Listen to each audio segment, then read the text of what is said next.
ऐसा भव्य अवसर, महानतम राजा दशरथ की जिंदगी का उत्सव, लेकिन कैकेयी को और भरत को विश्वास में नहीं लिया गया।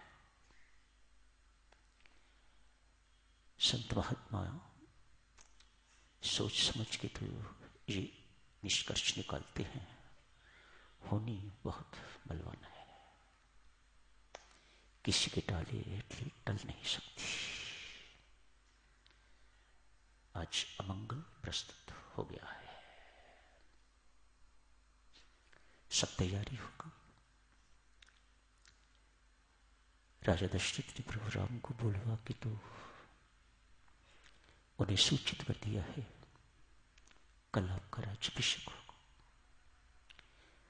उपवास रखो, ब्रह्मचर्य का पालन करो, भूमि पर शयन करो, खाना हो तो फलाहार, इत्यादि इत्यादि सब बातें समझा दी गई।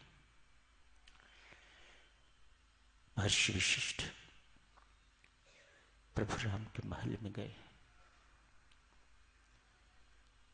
प्रभु राम अपने आप को धन्य, अति धन्य मान रहे हैं।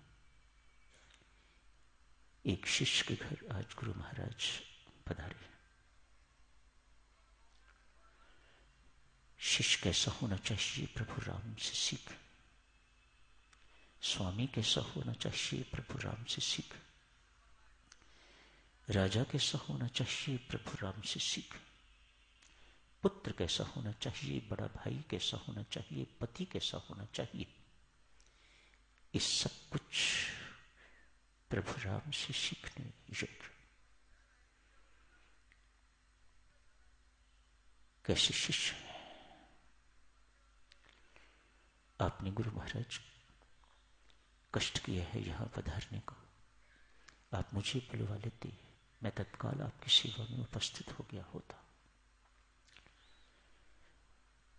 दोनों सीताराम ने गुरु महाराज की पूजा की, आसन पर बिठाया है, चरण धोए हैं, चरणामृत पिया है। गुरु यहां प्रभु राम को सूचना देने के लिए आए हैं, कल आपका राज्याभिषेक होगा।